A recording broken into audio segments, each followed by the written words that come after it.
Hey, welcome back to Eating the Weights. I'm Haley. I'm Sierra. I'm Tara. And I'm Ashley. And today we're going to be talking to you about something that is very special to me. It's called The Secret Place. You may have heard of it before.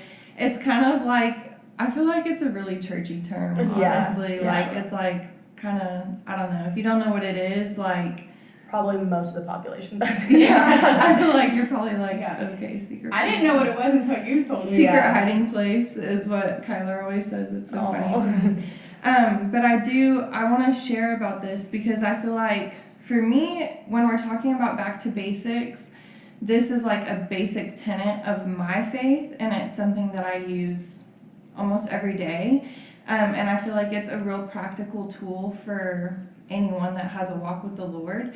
And when I started doing this practice, it was like my eyes were really opened, and I felt like my relationship with the Lord went from like, yeah, we're like buds and like we're friends to like, no, I'm like intimately connected with my Father. And so for me, it's a really important topic. And so when we were talking back to basics, I was like, I know what I want to talk about. I want to do the secret place. So I'm so excited to talk about this today. So I just want to start out with a quote that I read in a book called Secrets of the Secret Place by this man named Bob Sorge. And he said, some people call their personal time with Jesus their quiet time. And that's not a wrong term to use, but what transpires here in the spirit realm is hardly quiet. Yeah. Thunderous things rumble here that change the course of lives for generations. And so I feel like we hear the term secret place, and there's like two kinds of secret places.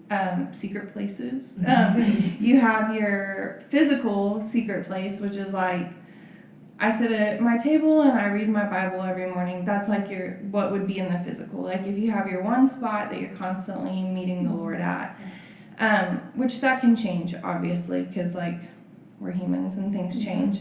But then there's a spiritual secret place as well, and it's like a place that you picture in your imagination. So we're going to talk about both of those today.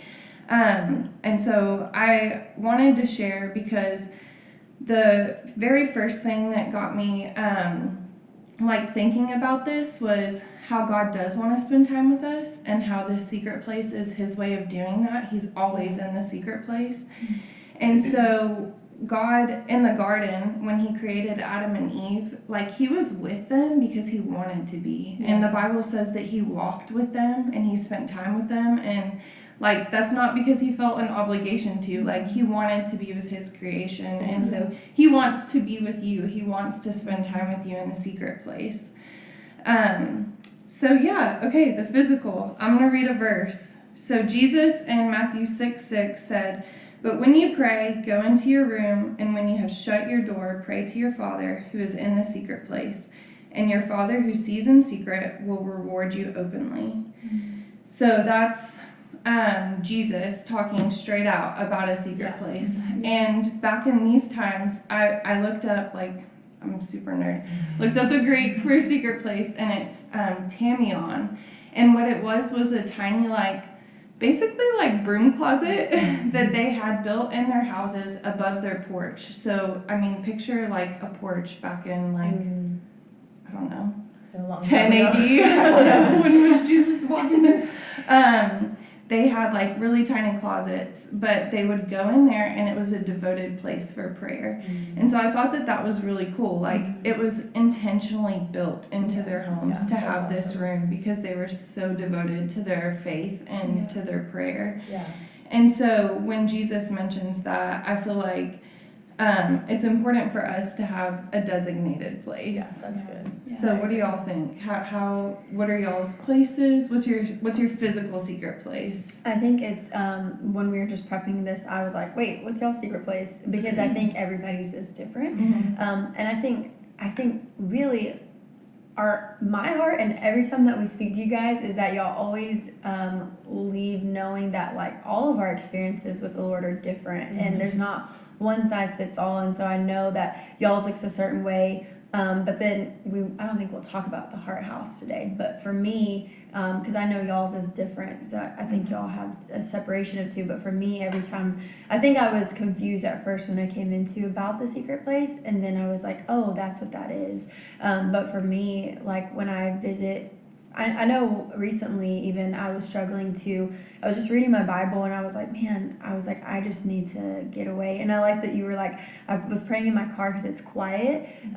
That's really for me, like sometimes what I need is that like quietness. And I remember I just went and laid on the couch and the sun was shining and I just closed my eyes and I put on a song that I knew would like kind of take me to a place of just like relaxing and allowing the Lord, because I know it may sound a little cuckoo of like the secret like, place. What? Yeah, but it's like, no, it is actually a place that you go to with the Lord mentally. And like I get pictures and visions of what that looks like. And I know for me, even like that helps me to just recenter of like, I don't know how to explain it. It's hard to like, it's hard to go. I think honestly, place. When I was in counseling, we did something called, I think it's called Safe Calm Place, and it's like a psychological practice that you do in counseling where you close your eyes, and if you're in an anxious or stressful moment, you picture this place, and it can be a real place, it can be a fake place. And I think when I first learned about the secret place, and I was like, hold on, I've done something like this before. Yeah. So I don't even think it's, I think if you're in counseling or any kind of thing like that, you've probably experienced some kind of like, even at school when they're like, close your eyes as a kid and picture a place, you know? It really is like using your imagination, but for the kingdom. And I don't even think you're quite really imagining it or picking it. It's like God speaking to you. But it does involve your imagination. So I think it definitely is kind of a weird concept, but when you think about other practices that we do in other like areas of our lives, it kind of all crosses over. I remember when I first did a secret place like exercise, and I was like, I literally did this in counseling, but you wouldn't call it the secret place. But it's kind of that similar, you know what I mean? Like, and I like that you touched on that, because I think it is very easy to get when you mix spiritual and culture. Like this makes sense, but then you start talking about this, and you're like, well, and because it involves God, you're like, yeah. But I have done that in therapy too. I remember at the beginning of my journey, that's something we did. Is like, we're gonna go into a safe space, and she like guided me through this practice, and that seems okay, validating to talk about and comfortable and all these things. But then there's that other layer where I feel like it's just that idea of like, I'm making this up. Like I can't really be seeing these things, and it's like, you really are. Yeah. I would say my physical secret place is I always have to wake up at a certain time, and then I go and do my Bible read and drink my coffee at the kitchen table. It just feels off when I don't get to do that. Not that I can't change it, but I love my habits. And so that's my physical secret place, is just being with my coffee and then a nice little journal and my Bible read. And I love how y'all touched on the spiritual aspect of it, because my spiritual secret place looks way different than at a kitchen table. Imagine. It's like, here we are. This is my secret place. But Haley's actually the one that introduced me to any of it. She guided us through this, how do you say it? It's exercise. It's like guided exercise. I'll do one. Yeah. We'll have, there will be like a supplemental episode to this where I'll walk you through that. If that's something that you've never done before, you can just listen and. Well, that was for me the first time I ever tapped into that. I'd never, obviously I had my practical where I do sit at the table, but I never had the imaginative side of it where I saw something. And now I go back to that place when you did that guided practice, and sometimes I even listen to it to get me back into that. But it was the first time it like unlocked this door of like, oh my gosh, like there's this place of just me and the Lord, and that for me was what kind of opened the door to that for me. Is your physical place at your kitchen table? Yeah, I think it's funny when we go to Ashley's house. She's always like, and this is where I sit right here. It's like a specific spot. Special spot. No one chair. No one's sitting there. No, I'm sitting. You can sit there. You can see mine. It's right there. Fourth chair on the bar. My kids are normally. She has a chair too. Yeah, they're normally eating breakfast. Sometimes if I don't get to finish, I start in my office at my desk. It's hit or miss. Yeah. It gotta be. Mine gotta used to real. be at Yeah. a desk, and then I moved the desk out, and then I would just wake up and do it in my bed, and that's just tricky because you can fall Well, asleep. that's you what I was I gonna can't say. do it so quick. That's what I was gonna say. The importance of it is because I've been struggling a lot. I've been trying to get cozy and do it.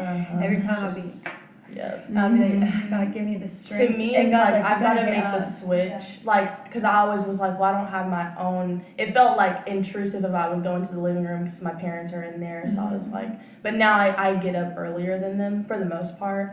But I think the danger in doing it in your bed, one, you're gonna fall asleep, but it also is like stimulating to your mind to get up and like have a routine, like you get your Yes. coffee, like Yeah. it's the routine, and that's I think if you're like struggling to like have a quiet time or a secret place physically, find a routine, and that kind of helps build routine to actually read Yes, your we're Bible. creatures of Right. habit. Yes. Then Like, to the it's other creatures of side of habit. that, if you start feeling like I'm not hearing God's voice in Yes. this space, switch it up. Because I Yeah. remember having a conversation with somebody, and they were like, "Well, I'm sitting at the table every day, and I read for 30 minutes, and I Yeah. listen to 5 worship songs, and I'm not feeling anything." And sometimes God wants us to change the way we hear His voice. And I think the other side of that is not feeling like, well, I have to be at the kitchen table to hear God's voice. Yeah. Like, Yeah. you can go anywhere. So real. It's just Yeah. a routine of like, if I'm home, this is what I'm gonna do. So for me, now I just sit on the couch, and I used to recline, the sucker broke. So now I just sit there, I get a blanket, I'm warm, the dogs will come sit with me. I can't fall asleep like sitting up, so that it's good to recline. That's as why well. I Yeah. I And so can't. now I just do that every morning. I say, "Hey Google, turn the lamp on," and she do it. I sit down. Dang, that's fancy. Yeah. That is. I don't know why. I don't like sitting at the table. I guess I just prefer like having it in my hand, and I don't know, sitting on the couch. Yeah. But even though I love like a desk format, I like being Yeah. able to write easily. But I don't know. That's It'll probably change, but for Imagine now, next week it changes. Yeah.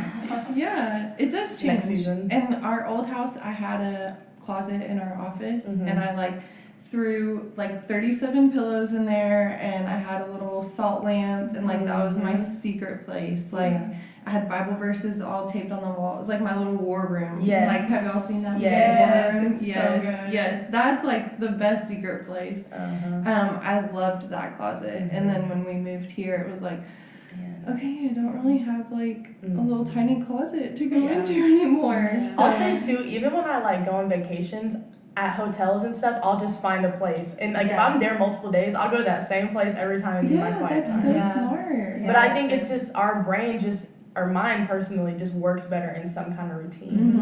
Mhm. So even I remember there was a time where I would get up early, go to the gym, and then do my quiet time after in my car. I would park at the same parking spot in this big old parking lot, park there, do worship, do my Bible, and it would always kind of be the same time. But really, it doesn't matter how crazy your schedule looks. Yeah. There's a way to fit it in and implement that routine, so it does come natural, to you I to think do it's that. more of you're triggering your mind oh, I do this every single day, Yes. and so it's just a habit. I realized when we were kind of on our break and we were sleeping in more and stuff like that, and my alarm wasn't going off, it was almost way harder for me to do all of my disciplines and morning time routine without my alarm going off, which is, it sounds weird because you would think I'd be well rested and I would jump out of bed, but it was actually harder to Yeah. do everything I needed to do. Because you're used to that, It's like a trigger, Yes. yeah.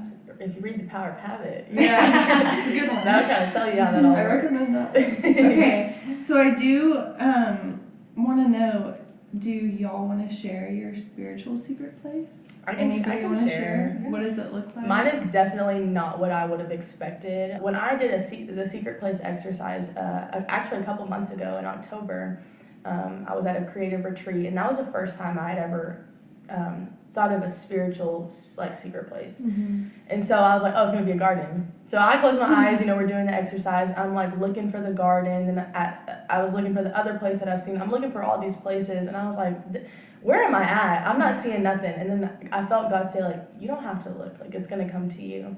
And so I'm just sitting there, and I'm in a plane. And I was like, oh, where are we going? I think we're gonna land.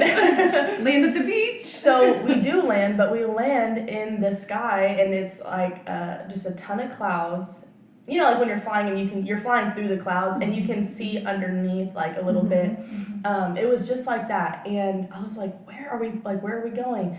The plane stops, and there's no one else on the plane. I don't know who's flying it, and it's like a shuttle opens, like a shuttle door, like, you know, get out. And so I get out, I hop onto a cloud, I see myself, and I'm like looking, just standing on this cloud, looking out, just seeing a whole bunch of other clouds and a blue sky. And I'm like, what is this? So then there's one little cloud, like, you know, further away from me. It's funny that I'm wearing blue. This is giving sky. It is. Giving sky and clouds. And I see Jesus sitting on one of the clouds, but his like back is like he's think about like if you're sitting on a dock and your feet are dangling. He's sitting like that on the edge of a cloud, and I know to go over to him. And at the time, like I think we were singing Pure at Creative Retreat, and so I just go and I sit and I dangle my feet on the edge of the cloud, and I lay my head, you know, in this vision. I'm laying and I'm resting on him, and I'm just singing the song to him. And you know, like a pleased parent, like when they're watching their kid do something they love. It was like he wasn't looking at me because he's leaning with me. And I was like bawling because that was also just a hard week. We talked about feeling like it was hard to press in and hear God for myself. And so when I experienced that moment, I was like, wow, I've never felt so close to Jesus. And then even the next day, seeing how that place kind of evolved and how now I was hopping around on these clouds. It was just very interesting. And even in that season, my word was solitude. And I was like, what is the most secluded space? Literally the sky. No one else can get up here. No one's up there. And I remember in one of the visions I had in my secret place, the plane was just sitting there. And I felt Jesus, or, you know, God say, wherever you want to go, we can go. And I was like, wow, that's beautiful. So, that was like the first. It hasn't really changed since. I don't feel like I really go to my spiritual secret place as much as I maybe want to, and I think that's something that I want to kind of lean into more, you know, this year. But yeah, I was definitely like taken back when we all came out and everybody was telling theirs, and I was like, well, that's kind of weird. But I think that's the beauty of it, is it's so personal to you. But yeah, so that's my secret place spiritually. That's so good. Yeah. Mine is a lot different. Fair. But mine is like, it's a beautiful sunset, and it always looks different, but it's a beautiful sunset every time. And then it's like open green grass, and then there's two big beautiful trees and a hammock right there. I know, and there's a beautiful white fence around this area, and as soon as I entered in, it's Jesus. And most of the time, and we kind of had discussed this a little bit, but if I am just like really upset, or if I really just need a father, it's the same picture that you got. I'm just sitting on the hammock, and it's just me and him, and I'm laying my head on him, and it's more like the comfort of a father. Yes. But then there's other times when it looks a little different, and we're like playing around, and I'm like, do you want to hear my story that happened today? And he's just my friend. Yeah. And so it does change as the seasons go and whatever I'm walking through, but it's always that same picture of the hammock and the sunset. Oh, mine. The last time I've seen mine was when we did that guided meditation, and so that one was a house. And if anybody's heard my story, kind of as we shared, last year my word was rebuilding. So the last time we did that meditation, it was a house, and it was very unfinished. It was kind of like how a house looks when you're like visiting the builders kind of thing. And so I'd done that practice a little bit. Last season I would listen to that voice memo you sent and go to that place, and then just a few weeks back I was struggling hearing, and I was just like, you know what, I just want to sit. And so when I went, I had walked up to these same steps I'd seen the first time I'd seen it, but every time I stepped, the steps went from these concrete blocks to these flowers started blooming every time I would step. And the house was completely different. It wasn't an unfinished house. It looked like the house from The Notebook, you know, when she comes back, and Noah's made the house completely done for her. Because at first it was this really small, kind of black and white house last year, and this time it was this huge house, this white house with all these columns and huge trees. And when I was sitting there, it was this continual loop of like me discovering this place and him. Y'all know how in The Notebook when she gets there and he's like, Noah's like she can't believe he's did everything that she wanted on the house, even down to the shutters and the wraparound porch. I was just like, man, I was like, last time it was so unfinished, and like, you've done everything that I wanted. And so he was just sitting on the steps. Jesus was just sitting on the steps, like, not even, like, knowing that, like, you're going to be so excited when you see this. That's so sweet. It made me so emotional because I think I struggle a lot with thinking that I deserve God's best.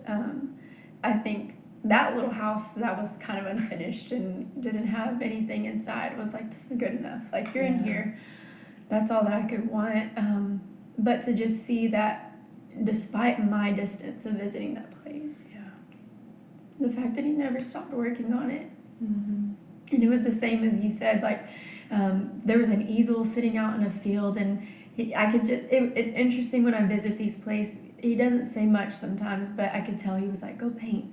And I don't even paint, but it was like, go play, go, like, just be a child. And I think that's part of the secret places. You have to have that childlike wonder and awe to be able to really grasp these images and pictures that the Lord wants to take you in. And so I remember for me, when I saw that, I was just like, I just came back and I was like journaling and writing it, because I was like, man, you changed everything. Like, it's so much different now. And I think, just like you said, I want to continue to explore that place, because I think God is continually working in those places, even if it's still the same, like you said, but next time you're jumping on the cloud, like, as you change. And I think God doesn't change, but he changes what you see based off of, like, y'all's time together, where he's taking you and stuff. And it's just such a sweet practice to get, just like you said, the intimacy part.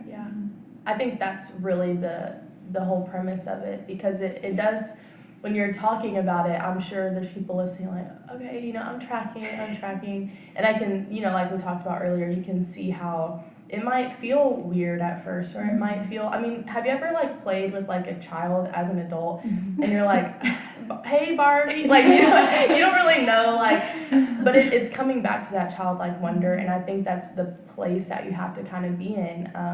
It might feel weird the first time. Even the first time we did the Heart House, I was like, I don't know. When we were laying our clothes, I was like, yeah, Are your eyes still closed? But I think to not want to lean into it, you miss out on this really, like, this sweetness.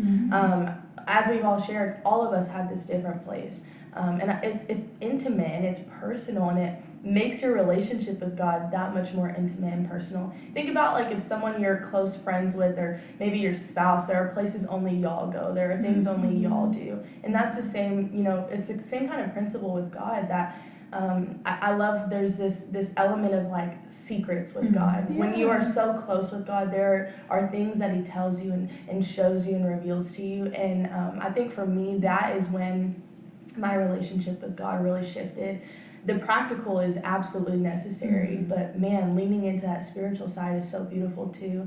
And it just grows you in a different way. And it's really hard to express, because it's not really talked about, but I think it just deepens that intimacy in a really special way. And so maybe you are in this season and feeling like you're lacking that intimacy with God, or lacking, like, that personal relationship with him. I would challenge you, maybe you're like, I'm leaning into my, personal, physical, spiritual place, or physical space with God. I'm leaning into that. I would challenge you, lean into the spiritual side too, and I kept getting scared I was gonna knock it over. But lean into that spiritual place too, and just see how it affects your relationship with God. Yes, I feel like for me, the intimacy has been, I have so many stories I could share. Like, I could take the whole episode to be like, and then one time I was there and this happened. Like, I just would love to sit and tell you everything.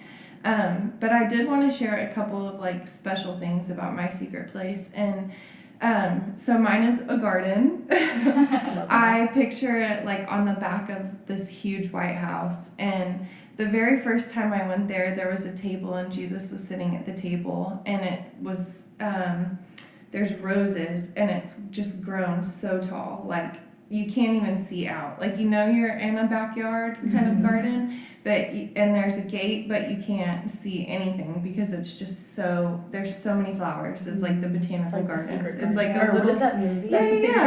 Little Secret Garden. And so I was like amazed. I was like, wow, why is my mind here? Like, I feel like I was gonna be a beach girl. Like, for sure, me and Jesus are gonna be on the beach. Not wearing a bikini. But I was like, why? But I was surprised by this garden. And then I went through, after I had my miscarriage, I went through like a pretty tough season of like questioning the Lord.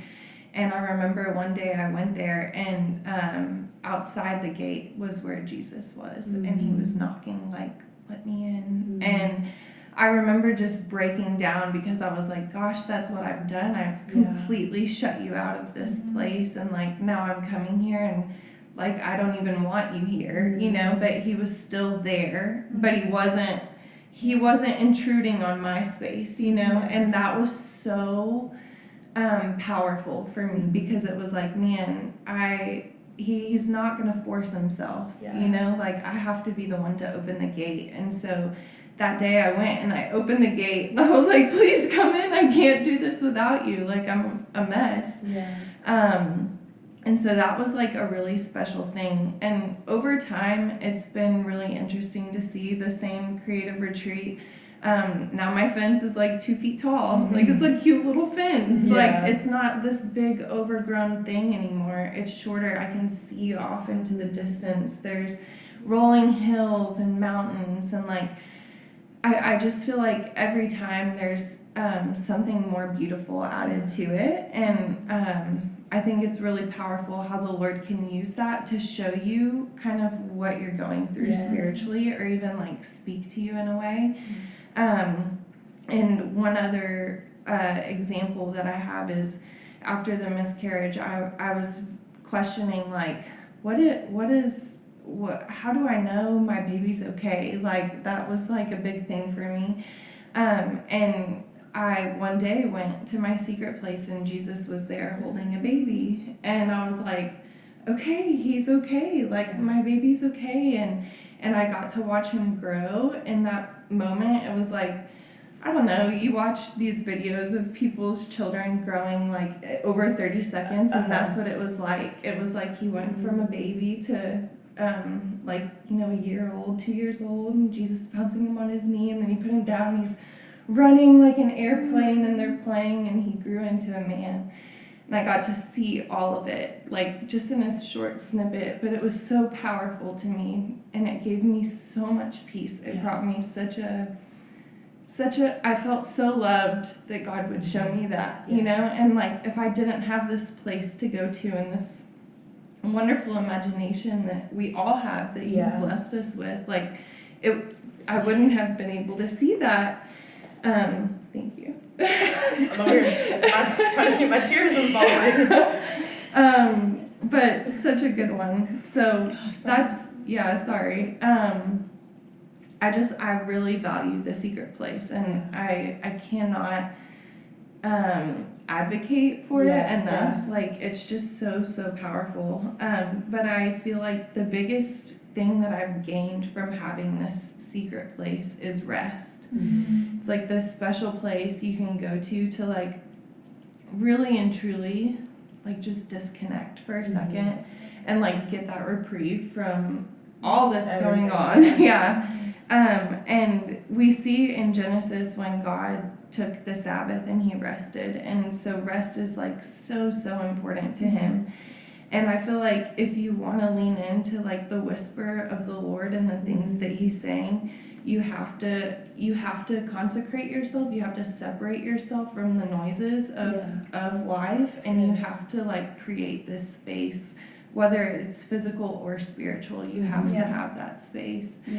So do y'all think that, like, have you experienced rest from that place? Is there anything particular that's like really blessed you? I'll say I know for sure, on the flip side, when I'm not leaning into my quiet time with the Lord, I am like, you don't want to be around me.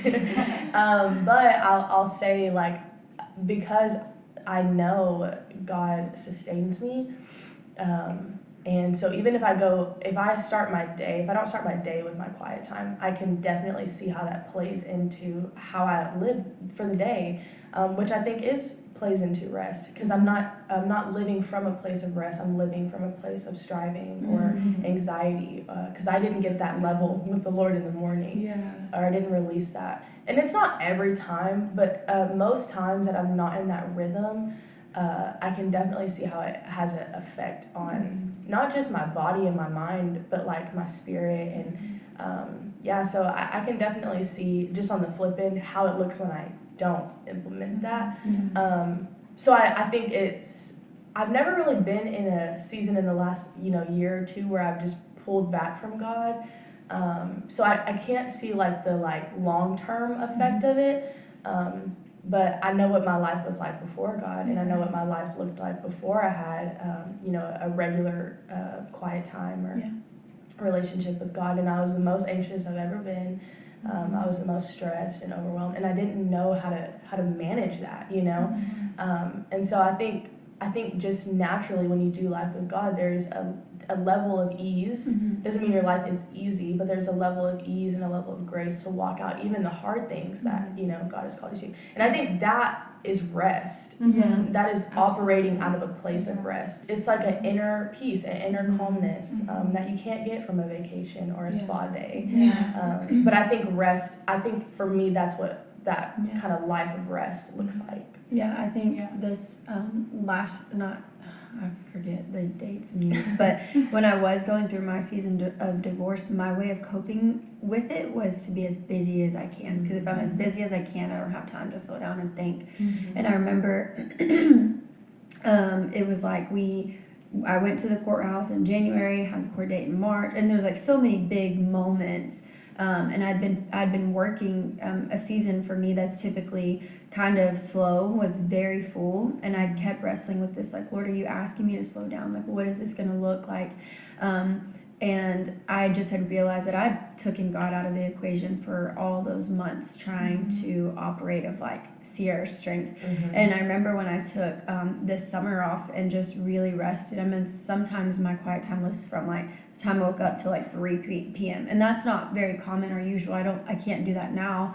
But in that season, it was like, just like you said, I began to realize how much easier it was to operate in God's strength and God's rest. And even now, that those months were so foundational, because it's interesting when I don't implement rest in a way. So what I always tell one of our pastors is in that season I would always taste condensed milk on my tongue when I would sit really long, and it was just like a sweet taste. And sometimes when I'm operating out of my own strength now, or I miss a day or whatever, I start tasting it on my tongue, and I'm like, what is that? And it's God's like, remember how it was when we would sit together. And so I think So good. But I think it is like, now, even as I'm reading through my Bible and certain things in the Old Testament, realizing how weighty rest was to the Lord, even when he was like, if I see y'all carrying things out the gates, I'm gonna put a fire up. And I'm like, that's how important it was to the Lord to rest. And so I was like, if it was that important to him then, even for God to rest, then there's no way it ain't important for us. And so I think for me, like, I've just really been able to realize, and I love that one of in college when we were talking about the study of Ephesians, when our pastor was saying, not every day do you have a 3-hour quiet time, but like once a week, having a day or that rest day where you actually get to sit and indulge, and like you're not running out the door or you're not timing yourself, like just having at least one day a week on that Sabbath day where you're just like fully being kind of attentive and like no distractions and like intently sitting. I've recently walked this rest part out. I was working through something with my counselor, and I realized that I had a deep wound that I hadn't healed from, that I thought I had healed from. And so in my flesh, I'm like, I just want to get over this, you know? I'm like, why am I still dealing with this? And so I was praying, and I kept going to God, like, God, just tell me what to do, and I'll do it. Like, I promise, I'll be obedient. Just tell me, and I'll get this done, and I'll be healed. All these things, and I was like, I need X, Y, Z plan, and I'll do it. And God was so nice to me and gentle. But he was like, you're striving to earn this healing in your heart. He's like, I don't need you to strive. And he gave me Psalm 27, 5-6, and it says, for in the day of trouble he will hide me in his shelter. In the secret place of his tent will he hide me. He will set me high upon a rock. And now shall my head be lifted up above my enemies round about me. In his tent I will offer sacrifices and shouting of joy. I will sing, yes, I will sing praises to the Lord. And I was like, man, God, like, he's like, if you sit at my feet, that's when your healing will come. It'll just be received, and then your head will be lifted above all of your enemies. Then all this stuff that's coming at you, this mountain that seems so big in front of you, becomes small, and he becomes big, and I become aware of who he is again. And so it's such a perspective shift of just, hey, I'm on my knees, and this is where we're fighting. This is where the fight is, and it's not me, full out like I'm gonna come at this plan. It's just receiving what he has and remembering who he is. And I was like, man, God, like, your ways are higher, like your thoughts are higher, you know where I'm going, you have good plans for me. And I was like, you're gonna work all things out together for good, and you're gonna align the perfect timing, the perfect resources. I'm not behind. And I was like, you're gonna heal my heart and just the perfect timing and all these things. I was like, I need to be patient with myself and patient with you.